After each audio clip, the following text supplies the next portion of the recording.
pikiran saudara di dalam Kristus Yesus Tuhan kita. Amin. Saudara yang dikasihi Tuhan kita Yesus Kristus, pertama atas nama saya pribadi dengan keluarga, kami sampaikan selamat Hari Natal. Yang kedua, memang kemarin ada dibilang panitia, ketua panitia, saya sekali lagi sampaikan bagi mereka yang turut berpartisipasi dalam gerakan aksi sosial, diakoni sosial melalui ornamen Natal yang kemarin yang kita tebus itu, kami ucapkan terima kasih. Tuhan memberkati kita. Kita percaya seperti yang dibilang Bunda Teresa, Ibu Teresa, bahwa Natal adalah momen untuk berbagi. Tuhan memberkati kita. Saudara, firman Tuhan yang ditetapkan pada perayaan Natal kali ini diambil dari surat Ibrani pasal 1 ayat 1 sampai 4. Demikian firman Tuhan. Setelah pada zaman dahulu Allah berulang kali dalam pelbagai cara berbicara kepada nenek moyang kita dengan perantaraan nabi-nabi, maka pada zaman akhir ini Ia telah berbicara kepada kita dengan perantaraan anaknya yang telah Ia tetapkan sebagai yang berhak menerima segala yang ada. Oleh Dia Allah telah menjadikan alam semesta. Ia adalah cahaya kemuliaan Allah dan gambar wujud Allah, dan menopang segala yang ada dengan firman-Nya yang penuh kekuasaan. Dan setelah Ia selesai mengadakan penyucian dosa, Ia duduk di sebelah kanan yang maha besar, di tempat yang tinggi, jauh lebih tinggi daripada malaikat-malaikat, sama seperti nama yang dikaruniakan kepadanya, jauh lebih indah daripada nama mereka. Demikian firman Tuhan. Saudara-saudara yang dikasihi Tuhan kita Yesus Kristus, saya tidak tahu apakah saudara pernah menonton film-film klasik yang kisahnya diambil dari Alkitab. Saya ambil contoh misalnya Samson dan Delilah and Delilah. Atau film-film yang lain, King of King. Atau film Quo Vadis atau dan lain-lain. Banyak sekali epos-epos dari Alkitab yang difilmkan oleh Hollywood. Sangat menarik. Bahkan ditambahi bumbu-bumbu sedikit supaya lebih menarik. Saudara, dulu saya senang menonton ini. Dan saya berusaha untuk mencari film-film ini yang ada yang diterbitkan atau diterbitkan tahun 50-an dan seterusnya banyak itu berprofesi. Tetapi setelah lama-kelamaan saya menyadari ada sesuatu yang kurang dari film-film itu. Kenapa saya katakan kurang?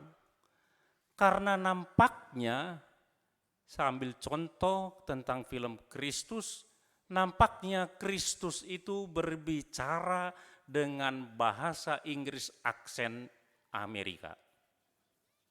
Saya tidak tahu apa sutradara atau penulis skrip atau semua yang terlibat dalam hal itu menyangka murid-murid Yesus itu orang Amerika sehingga aksennya aksen Amerika. Saudara, kenapa saya katakan demikian?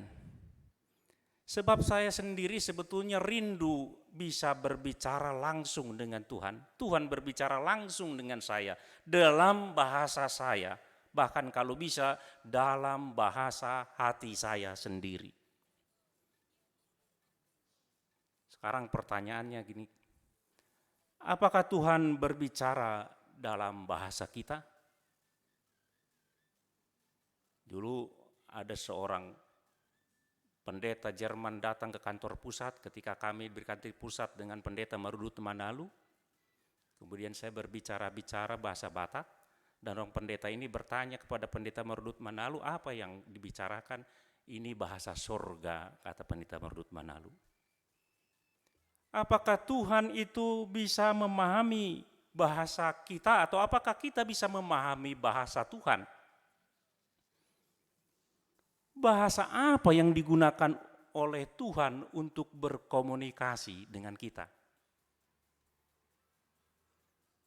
Inilah sebetulnya yang jadi tema dari surat Ibrani pasal 1 ayat 1 sampai 4 ini, perikop kita ini. Temanya inilah, Tuhan berkomunikasi dengan kita dengan bahasa yang spesial pada akhir zaman. Pada akhir-akhir zaman ini. Saudara, kita sering mendengar perkataan ada orang yang mencari Tuhan. Kan begitu, sering kita dengar bacaan atau apa, dia berkata, dia sedang mencari Tuhan. Menurut saya betapa konyolnya orang yang mencari Tuhan. Kenapa? Itu seperti seorang yang mempunyai radio MW, gelombang MW yang dulu, bukan FM, dan dia berusaha menangkap sinyal televisi. Betapa konyolnya dia di situ. Sampai lebaran kuda pun dia tidak akan bisa menerima sinyal televisi dari radio pesawat radio yang FM, yang MW. Mungkin yang hidup zaman sekarang anak-anak ini nggak ngerti tentang MW. Medium wave itu sekarang udah tidak dipakai, paling nggak ada. Kalau kita buka itu di radio, kita punya radio, maka itu bunyinya krosok, tidak jelas. Saudara, kita adalah makhluk jasmani atau fisik. Kita mendengar pesan, gelombang suara yang beresonansi di anak gendang telinga kita. Maka kita mendengar pesan ini. Pesan saya yang saya sampaikan sekarang kepada saudara, itu adalah gelombang suara yang masuk dalam gendang telinga kita, beresonansi di situ, maka saudara dengar. Kalau rusak gendang telinga kita ini, maka suara tidak akan pernah bisa dengar. Seperti telinga saya yang sebelah kanan ini. Saudara yang dikasihi Tuhan kita Yesus Kristus, bagaimana kita mendengar gelombang suara Tuhan? Itu persoalannya. Bagaimana kita mendengar Tuhan, suara Tuhan yang bergelombang, beresonansi dengan telinga kita? Apa kita bisa mendengar atau tidak? Padahal Tuhan adalah roh. Tuhan tanpa tubuh. Tuhan tanpa fisik. Dia tidak dibatasi oleh waktu dan ruang. Tetapi kita hidup dibatasi oleh waktu dan ruang. Kita tidak bisa berada di tempat lain pada saat ini. Kita sedang duduk dan berada di gereja ini. Tetapi Tuhan saat ini bisa ada di Eropa, bisa ada di Amerika, bisa dimanapun. Dia tidak dibatasi oleh waktu, ruang, dan tempat. Kita dibatasi. Tuhan hadir di mana-mana.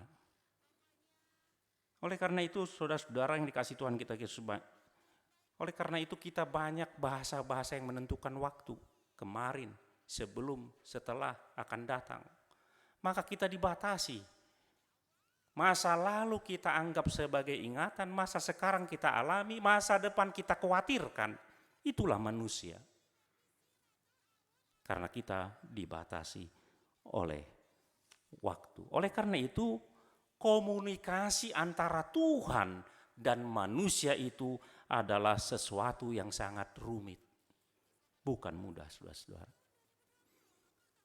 Meskipun demikian, saudara, penulis surat Ibrani meyakinkan kita bahwa Tuhan telah berbicara kepada kita, kepada nenek moyang kita, melalui berbagai cara, melalui berbagai bentuk, dan melalui para nabi yang Dia tetapkan.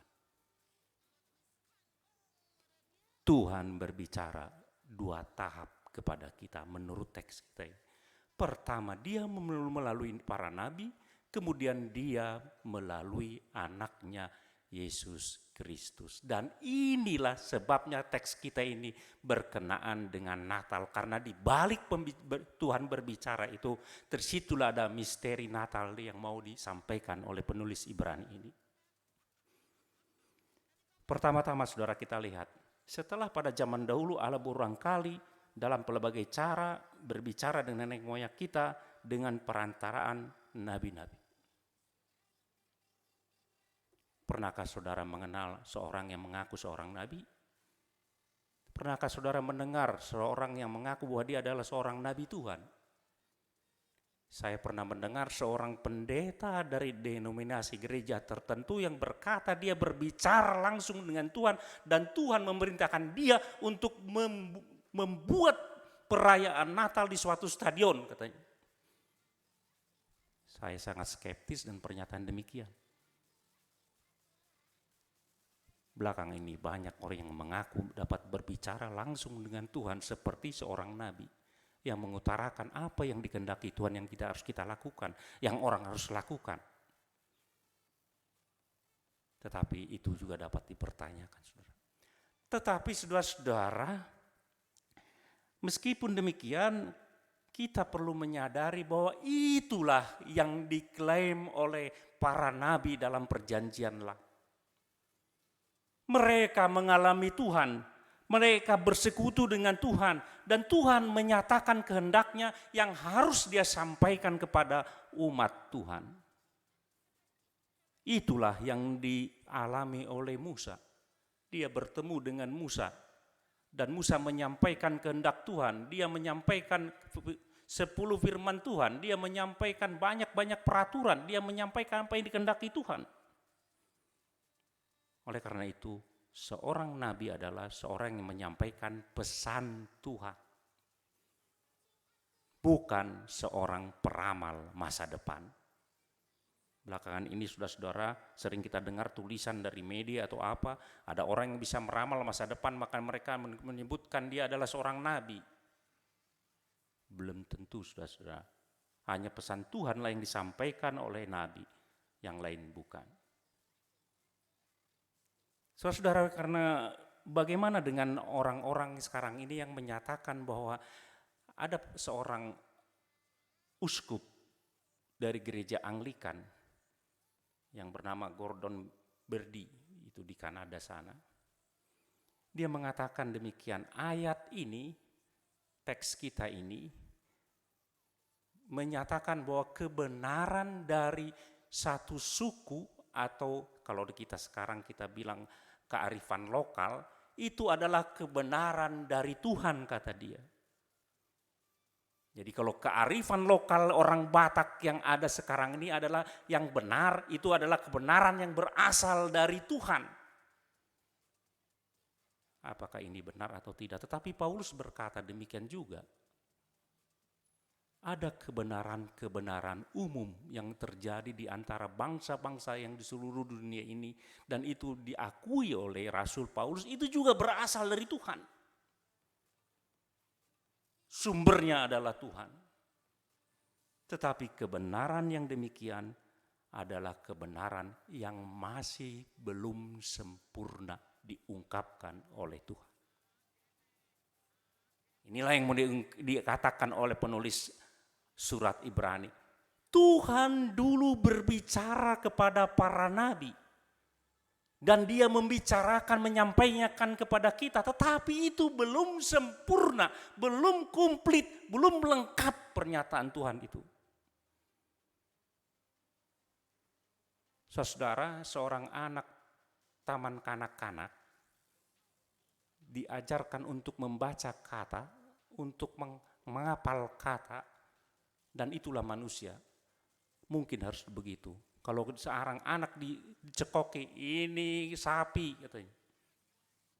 Dulu saya ingat kalau waktu SD, ini Budi, ini Ibu Budi. Coba bayangkan kalau dulu tidak ada gambar ibu-ibu. Coba bayangkan kalau tidak ada gambar sapi. Ini sapi. Maka anak kecil itu apa sapi? Yang bagaimana itu sapi? Yang bagaimana itu Ibu Budi? Oleh karena itu betapa baiknya anak kecil itu dibawa ke kebun binatang, dibawa ke peternakan dan berkata, ini sapi.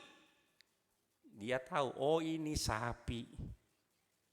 Jadi manusia itu akan menangkap segala sesuatu itu dengan baik dan sempurna jika dia bahkan bisa meraba, bisa melihat, dan bisa mengalami.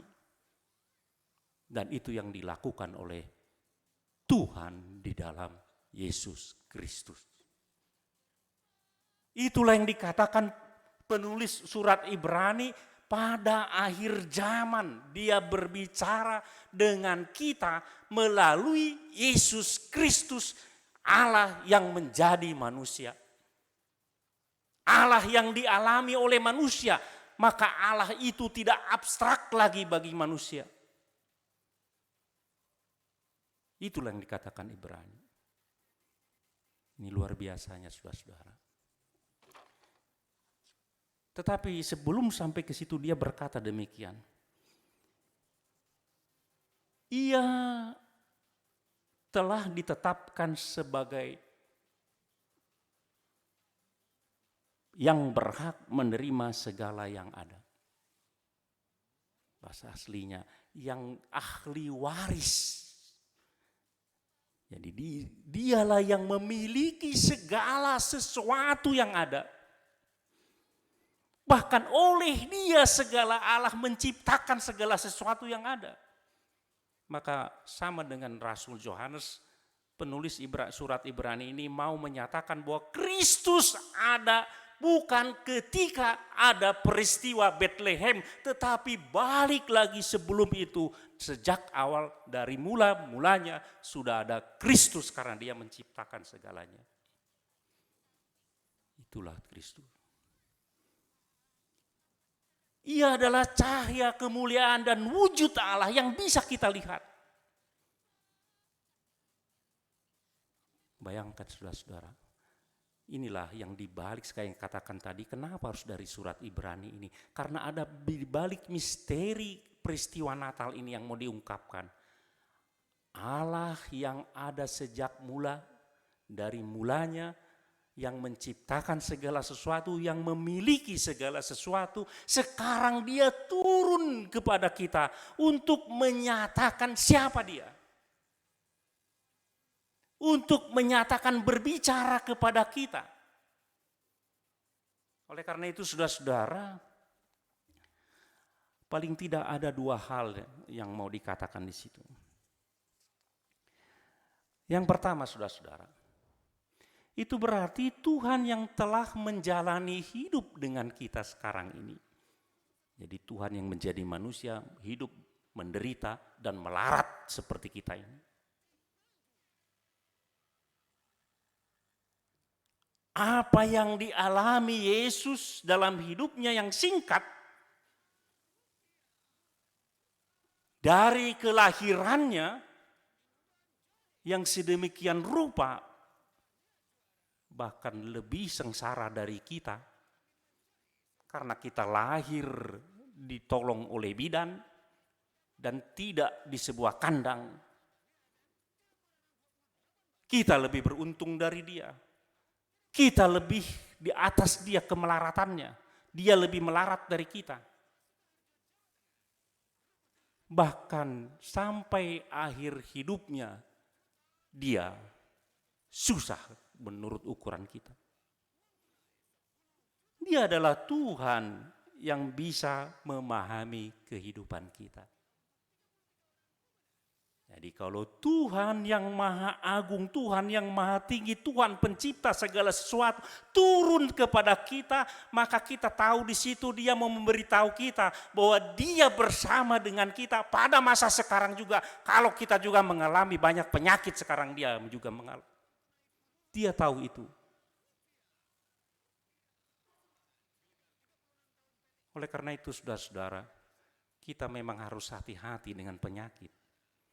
Tetapi jika itu datang kepada kita, bukan kita sengaja, maka kita ingat Tuhan yang maha tinggi telah hidup bersama dengan kita, melarat bersama dengan kita, menderita bersama dengan kita, maka dia ada dengan kita.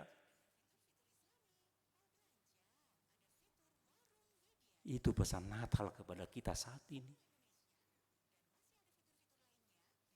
Jika saudara saat ini mungkin karena masa pandemik ini penghasilan saudara menjadi berkurang, jangan terlalu susah, saudara-saudara. Saya dulu pernah berkatakan gini, ketika kita masih kerja kepada jemaat saya dulu, dan ketika dia sudah pensiun, apa yang harus dilakukan? Supaya tetap dia hidup dalam sukacita. Turunkan gaya hidup. Dulu makan daging setiap minggu 3 kali, maka ketika pensiun tidak ada pencarian, maka dia turunkan gaya hidup makan gabas setiap hari. Sekarang juga gitu, saudara-saudara. Kalau karena pandemik ini susah saudara, jangan terlalu susah. Kalau tidak bisa makan daging, ya ikan asin. Kalau mahal ikan asin, ya tahu tempe. Syukurilah itu. Menderita, Tuhan ada dalam penderitaan itu bersama dengan kita. Yang kedua, saudara-saudara.